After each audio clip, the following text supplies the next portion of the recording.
Après Addis Abeba, voici Luanda pour la poursuite des discussions sur la situation sécuritaire dans l'est de la République démocratique du Congo, relancée au cours des mini-sommets de chefs d'État africains à marge du 37e sommet de l'Union africaine. À l'invitation de son homologue angolais Joao Lourenço, facilitateur de l'Union africaine, le président de la République Félix-Antoine Tshisekedi Tshilombo est arrivé ce mardi 27 février dans la capitale angolaise pour prendre part à une rencontre bilatérale Angola-RDC sur la crise sécuritaire et humanitaire suite à l'agression de l'Est du territoire national par le M23, la branche armée du Rwanda.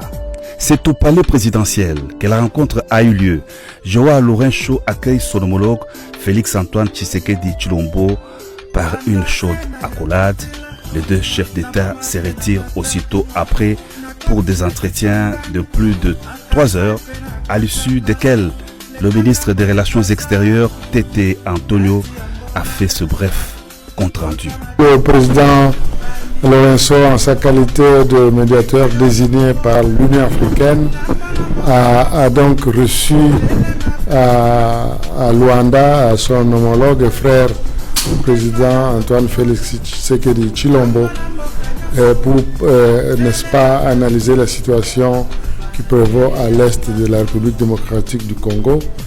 Et comme résultat principal, le président Tshisekedi accepte le principe d'une rencontre avec le président Paul Kagame du Rwanda et la République d'Angola en tant que médiateur ayant la responsabilité de donner le pas, de faire le pas suivant, donc les étapes suivantes pour pouvoir matérialiser cette rencontre. Vous comprenez que je n'entrerai pas dans le détail de ce que l'Angola fera pour que cela arrive et pour qu'on puisse atteindre l'objectif principal que nous tous nous avons, le retour d'une paix, n'est-ce pas, durable à l'est de la République démocratique du Congo et à la République démocratique du Congo en général. Merci. Le président congolais n'a pas posé de préalable pour cette rencontre. Je n'irai pas en détail. Je dis que nous travaillerons. L'Angola, en tant que médiateur, a la responsabilité de travailler sur les autres étapes pour la matérialisation de cette rencontre. Donc, je n'irai pas dans le détail. Merci. À l'Angola, donc, d'harmoniser les vues pour la tenue de cette rencontre, comme l'a souligné le ministre angolais Tété Antonio. Pour rappel, la position du président de la République Félix-Antoine Tshisekedi Tshilombo exprimée au mini-sommet d'Addis Abeba se résume en ce point: le retrait des troupes rwandaises du territoire de la RDC, la cessation des hostilités dans l'est du pays et le cantonnement du M23. Dans la suite du président de la République à Luanda, on a noté la présence des vice-premiers ministres en charge des affaires étrangères Christophe Lutundula, son collègue chargé de la défense nationale Jean-Pierre Bemba, du ministre d'État Moussa Nyamwisi et du haut représentant du chef de l'État Serge. Le président de la République démocratique du Congo a atterri ce samedi 24 février à l'aéroport international Osea Katako de Windhoek en Namibie. Après les honneurs militaires à sa descente d'avion, il a été accueilli par un comité restreint composé de quelques personnalités triées sur le volet avant de se rendre à l'Independence Stadium, site retenu pour ce premier jour des obsèques nationales. À l'instar de nombreux chefs d'État et de gouvernement, honoraires et en fonction, venus de divers horizons, le président Félix-Antoine Tshisekedi a tenu à rendre un hommage mérité au 3e président de Namibie, feu le docteur Hage Geingob, décédé le 4 février dernier. Car, dit un adage, c'est dans le malheur que l'on reconnaît ses vrais amis. Excellences, Monsieur le Président de la République de Namibie, distinguée Madame Monica Gangos, chère famille, cher peuple namibien, veuillez ici recevoir au nom du peuple congolais et au mien propre mes condoléances les plus attristées ainsi que l'expression de ma profonde sympathie. À la famille éplorée, et particulièrement à vous, distinguée Première Dame, Madame Monica Gengos, puisse le souvenir du combat mené par votre très cher époux pour l'avènement d'une Namibie égalitaire et la dévotion ainsi que l'amour inconditionnel qu'il vous a porté à vous, à vos enfants et à la patrie, constituer le terreau de votre consolation. Enfin, je ne saurais clore mon propos sans vous souhaiter, Excellence Monsieur Nangolo Mbumba, cher frère et président de la République, tous mes vœux de succès et de réussite dans l'exercice de vos nouvelles fonctions, ainsi que vous rassurer du soutien de mon pays, la République démocratique du Congo, dans cette terrible épreuve. Puisse Dieu bénir la République de Namibie et son peuple. Puisses-tu, cher frère, Dr Ageg Gengob, reposer en paix. Je vous remercie. Né le 3 août 1941, le défunt fut une figure de proue dans la lutte pour l'indépendance de son pays.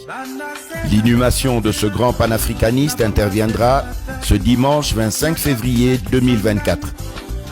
Monsieur le Président, vous avez demandé quoi concernant le Rwanda?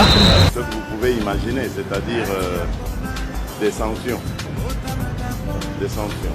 C'est la seule chose qui pourra faire reculer le dictateur. Que cache le voyage de Blinken en Angola? S'agit-il d'un soutien ou d'une opposition à la RDC? La visite de M. Blinken en Angola. Le 25 janvier 2024 et sa rencontre avec le président João Lourenço ont suscité l'intérêt et les spéculations de nombreux observateurs.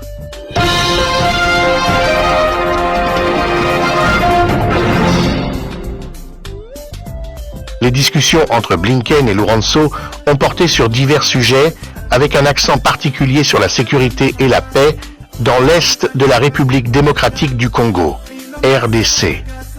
Le choix de ce point spécifique de l'ordre du jour a soulevé des questions sur les motivations profondes et l'importance de la visite de M. Blinken. L'est de la RDC est empêtré dans des conflits durables impliquant le M23, soutenu par le président Kagame, et la dynamique du pouvoir régional, ce qui en fait une région d'importance stratégique.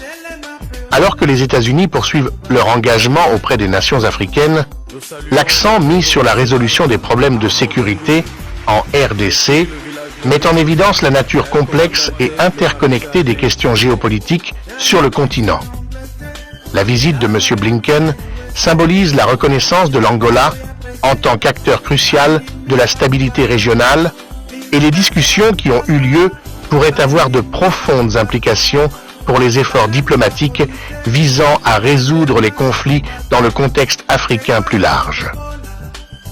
De nombreux Congolais s'interrogent sur les discussions diplomatiques entre le secrétaire d'État américain Anthony Blinken et l'Angola concernant la République démocratique du Congo, RDC, en particulier en l'absence d'une implication directe ou d'une représentation de la RDC elle-même. L'exclusion de la perspective congolaise dans CS pourparlers soulève des inquiétudes quant à la transparence et à l'inclusivité du processus diplomatique. Étant donné le rôle crucial de la RDC dans la stabilité régionale et la gestion des ressources, elle devrait idéalement faire partie intégrante de CES discussions. Les citoyens de la RDC, directement affectés par les décisions diplomatiques, sont désireux de comprendre la raison d'être de CS discussions et soulignent l'importance d'inclure le point de vue de leur nation dans des discussions qui ont un impact direct sur son avenir et son bien-être. La République démocratique du Congo, RDC, a communiqué sans équivoque sa position sur le conflit en cours avec les FDR de Kagame et les forces du M23, en maintenant une position claire de refus des négociations avec le M23 qu'elle considère comme des terroristes. Un sentiment dominant parmi de nombreux citoyens congolais est la croyance profondément ancrée que les États-Unis ont l'intention de déstabiliser et finalement de démanteler la République démocratique du Congo, RDC. Dans ce récit, il existe l'idée que les États-Unis travaillent activement à saper le leadership du président Félix Tshisekedi, orchestrant un plan aligné sur le concept controversé de la balkanisation de la RDC. Bien qu'elle ne soit pas universellement partagée, cette perspective reflète une interaction complexe entre la méfiance historique, les soupçons géopolitiques et les préoccupations concernant l'ingérence étrangère. L'idée que des forces extérieures, en particulier les États-Unis, façonnent le destin de la RDC est devenue un discours important dans certains cercles, contribuant à un sentiment de vulnérabilité et de scepticisme à l'égard des intentions étrangères. Cela souligne l'importance de comprendre les perceptions locales et de s'attaquer aux causes profondes de COS croyances afin de favoriser un dialogue plus transparent et constructif sur les relations internationales et l'avenir de la RDC. En établissant des comparaisons avec les expériences des Rwandais pendant la période turbulente de 1993 à 1994, les personnes ayant une connaissance directe de cette époque soulignent les signes alarmants évidents de la situation actuelle. Un indicateur notable est la récente série de visites et d'engagements diplomatiques très médiatisés impliquant des acteurs internationaux clés. L'arrivée soudaine du directeur de la CIA à Kigali, accompagné d'un important avion cargo militaire, suivi de la visite du secrétaire d'État Blinken en Angola pour rencontrer le président Lourenço, révèle un réseau complexe de manœuvres diplomatiques et de considérations militaires. Ceux qui connaissent l'époque du génocide rwandais savent que de tels mouvements stratégiques précèdent souvent des changements géopolitiques importants. Les implications de ces visites suggèrent que la RDC et le président Tshisekedi devraient se préparer à un conflit prolongé et naviguer dans le paysage géopolitique complexe qui se dessine dans la région. Alors que les opinions sur la dynamique géopolitique impliquant les États-Unis, le Rwanda et la République démocratique du Congo, RDC, peuvent diverger, certains soutiennent que les États-Unis sont secrètement impliqués dans le soutien des actions du Rwanda, alléguant l'armement du président Kagame tout en orchestrant un cessez-le-feu trompeur en RDC. Cette perspective suggère que les États-Unis et les puissances occidentales pourraient influencer stratégiquement la région pour leurs intérêts géopolitiques. Les défenseurs de ce point de vue affirment que le cessez-le-feu observé en RDC pourrait faire partie d'un plan orchestré plus vaste visant à maintenir la stabilité en surface tout en soutenant secrètement Kagame et les intérêts rwandais.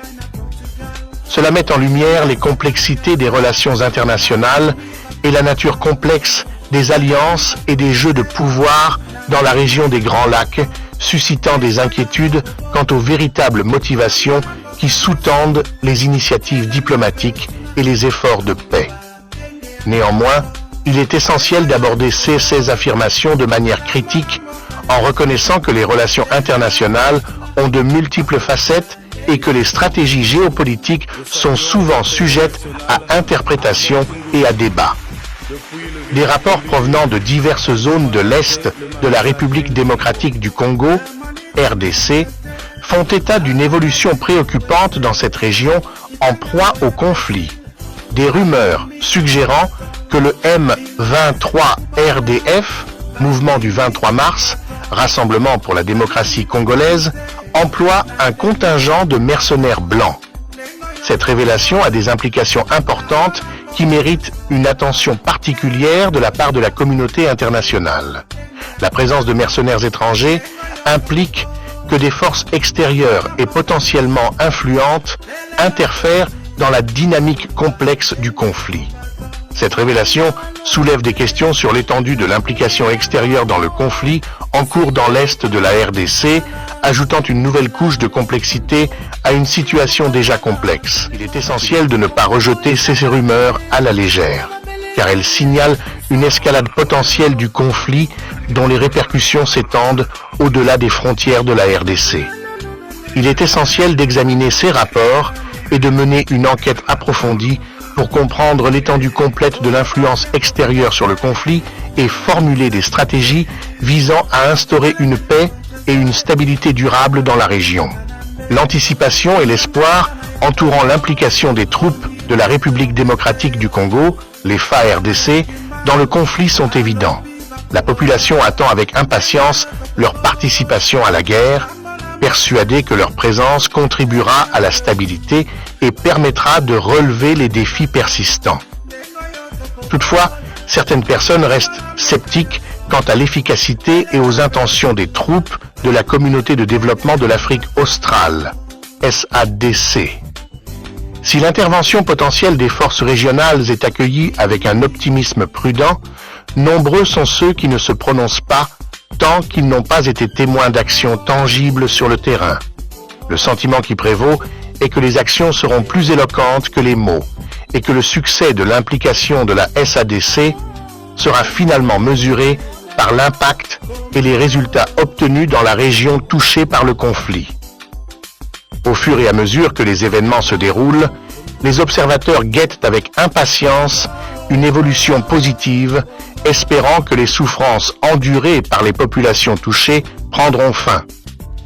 Il est essentiel de réexaminer les récits historiques, en particulier dans le contexte de la République démocratique du Congo, RDC, et de souligner le rôle significatif joué par les États-Unis dans le réseau complexe de conflits en Afrique centrale. Pendant la période tumultueuse de la guerre en Angola, les États-Unis ont stratégiquement utilisé Mobutu Sese Seko, alors président du Zaïre, aujourd'hui la RDC, comme un allié clé pour soutenir Jonas Savimbi, le leader du Front National de Libération de l'Angola, FNLA. Cette alliance visait à contrer l'influence. Vous avez demandé quoi concernant le Rwanda? Vous pouvez imaginer, c'est-à-dire des sanctions. Des sanctions. C'est la seule chose qui pourra faire reculer le dictateur Paul Kagame. Et je suis content de la position de la Belgique qui se pose aussi des questions sur cet accord. Et nous pensons que cette position est très intelligente parce qu'elle va même dans le sens de dire on doit alors, si accord il y a, prendre soin de vérifier la traçabilité et donc la provenance de ces minerais. Nous sommes certains que ce sont des minerais volés à la République démocratique du Congo et il n'est pas question pour nous que cet accord puisse passer ici. Bon, il y a toujours moyen d'en faire plus, mais la Belgique fait quelque chose, c'est déjà ça. Merci. Voilà. L'avenir nous le dira.